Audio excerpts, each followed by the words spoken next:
Okay, here we are in MATLAB, and you can see down here in the command history, I've got a bunch of stuff I typed in before I hit the record here. So first thing we're going to have to do is define the function. I'm going to go ahead and define it as an anonymous function so I don't have to make a list of x's and f's. Now rather than having you watch me type that beast of an equation back in, I'm going to go down here and I'm going to say f equals, oops, there we go. There it is right there. And so that's exactly the problem, the equation I had on the board. If I hit return, it shows me the function. It calls it a function handle. There it is right there. And you can see there it is in the workspace. Again, it's a function. It's not a list of numbers in the workspace. So let's see what this thing looks like. I'm going to go ahead and use the fplot command. Now, if I hit that, it's going to guess at what the x range should be. I didn't specify an x range, so it's going to guess. Let's see what happens. And let's see, let's also turn the grid on. Now, two things happen here. Number one, there's the function. And you can see it's kind of got you can kind of see the root there, but not really. The problem is this y-axis is so big to accommodate the function that we're losing the details we want. So that's problem number one. Problem number two is all this orange stuff here.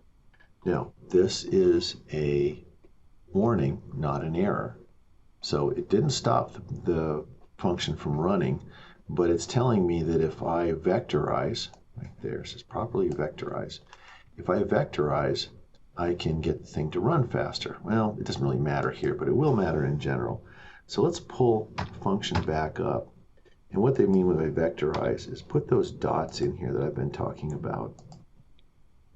When I specify how I want it to multiply these vectors down here, like x times x or x times itself 5 times, it runs faster. So I'm going to do that. It hasn't really changed anything. But let's go ahead and run fplot again. So fp, hit the up arrow. There it is. See, it didn't get the error this time. It didn't complain this time. Oops. There we go. Now you can see it. So I still got, it runs faster. I'm not getting it's not really an error. I'm not getting the warning. So let's clear that. Let's say fplot again, but now let's go ahead and specify an x range. I know from looking at this beforehand that that's a pretty good range to use here. Bring this down here. Yeah, there we go. Now I can see what's going on. All right, and the root is there and there. So we know what it looks like. But by the way, let's put a line on the screen. And I'm going to specify my x range and y is 0 because I want this to be the x-axis. So pull this back up. There we go. I'm going to change a few things. Just again, one more chance to show you how the editing works here. Okay, so I've got my x's and my y's. I'm going to make that a big black line. Pull this over here so you can see it. So black and line width there. So now it's easy to see on your screen. And let's make this one, like I told you before, I like bright blue. So here's bright blue. And make that 2 there. Okay, now I've got these big lines, super easy to see here. Turn that off. Okay, so now I know what it looks like. I know I should have one root. Yeah, looks like it's a little less than -1. Let's zoom in. Let's just see.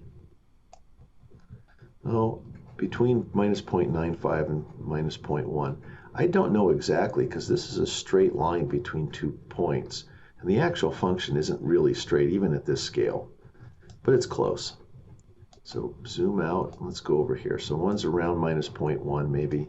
And one's around 5.9, more or less. Okay, so let's zoom out again. I'm not going to close this. I'm going to just shrink it down. So let's type in fzero, and I'm just going to put the f because I've already got this defined as an anonymous function. And I don't know what to use for a starting point. Let's just say 0.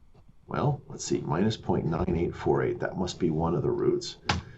Let's move this out a little bit and see what happens. If I type in maybe 3, There's the other root. So minus 0.9848 and 5.8965. Those are close enough to exactly the roots.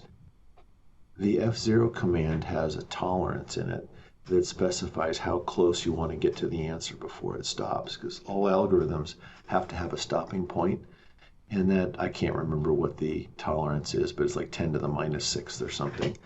So these are plenty good. These are accurate to within the number of decimal places shown. We can treat these as exact answers for practical purposes here. So with that in mind, now that we know what the answers are, let's go back to my board and figure out what the bisection algorithm is.